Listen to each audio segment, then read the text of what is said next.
पिछले साल जून में गलवान घाटी में झड़प और चीन के सैनिकों के बीच हुई हिंसक झड़प के बाद अब चीन ने पहली बार माना है कि झड़प में उसके सैनिक भी मारे गए थे। अब चीन की ओर से एक वीडियो भी जारी हो गया है जिसमें कहा जा रहा है कि भारतीय सैनिकों की ओर से चीनी क्षेत्र में घुसने की कोशिश की गई। चीनी सरकारी मीडिया की ओर से एक वीडियो जारी किया गया जिसमें कहा गया कि गलवान घाटी में हुई झड़प का ये ऑन साइट वीडियो है।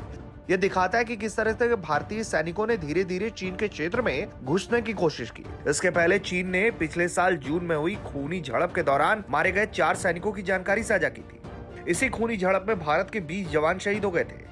लेकिन यहाँ ये याद रखना जरूरी है कि चीन को जिस तरीके से पीछे जाना पड़ा है उसके कारण वो अब अपने देश में अपनी इज्जत बचाने के लिए इस तरह का प्रोपोगेंडा वीडियो फैला रहा है जिसकी कोई बुनियाद नहीं है। इन तस्वीरों के जरिए भी जो कुछ दिख रहा है उससे ये साफ समझ में आ रहा है कि भारत के जवान चीनी जवानों को पीछे धकेलते हुए दिखाई दे रहे हैं।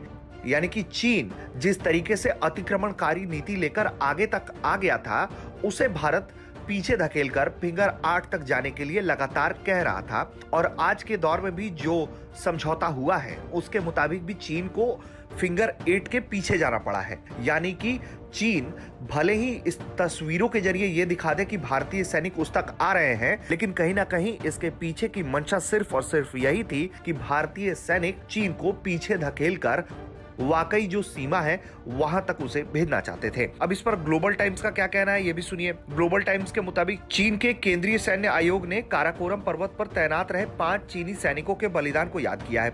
जिन सैनिकों को याद किया वो है पीएलए के शिनजियांग मिलिट्री कमांड के रेजिमेंटल कमांडर क्यूई फवाओ, चेन होंगुन, जियानंग जांग, जियो सिउ आन और वांग जुओरन। इनमें 4 की मौत गलवान के हिंसक झड़प में हुई थी जबकि 1 की मौत रेस्क्यू के वक्त नदी में बहने से हुई। हालांकि चीन की ओर से गलवान घाटी में मारे गए पीएलए सैनिकों की संख्या काफी कम बताया जा रहा है। बीते दिनों नॉर्दर्न कमांड के चीफ ने भी जानकारी दी थी कि गलवान घाटी की झड़प में 50 चीनी सैनिकों को वाहन के जरिए ले जाया गया। इस झड़प में चीनी सेना के काफी लोग मारे गए थे। हाल ही में रशिया की एक न्यूज एजेंसी ने भी ये दावा किया था कि चीन के कम से कम 45 सैनिक मारे गए हैं। हमें यहाँ ये जरूर याद रखना होगा कि रशिया का चीन और भारत से संबंध बहुत सहजपूर्ण है। इस पूरे तनाव में रूस सिर्फ और सिर्फ शांति के साथ बातचीत की वकालत करता रहा है। ऐसे में रूस की एजेंसी कोई दावा कर रही है तो ये दावा हवा में नहीं होगा। पिछले साल जून में पूर्वी लद्दाख के गलवान घाटी में भारत और चीनी सैनिकों की हिंसक झड़प जो हुई थी उसमें भारत के 20 जवान शहीद हुए थे, लेकिन चीन लगातार इसकी संख्या कम बता रहा था। पहले तो चीन ने अपने मारे गए सैनिकों का जिक्र तक नहीं किया था, लेकिन जब डिसएंगेजमेंट की प्रक्रिया शुरू हुई तब जाकर चीन ने यह माना है कि उसके सैनिक भी इस झड़प में मारे गए हैं।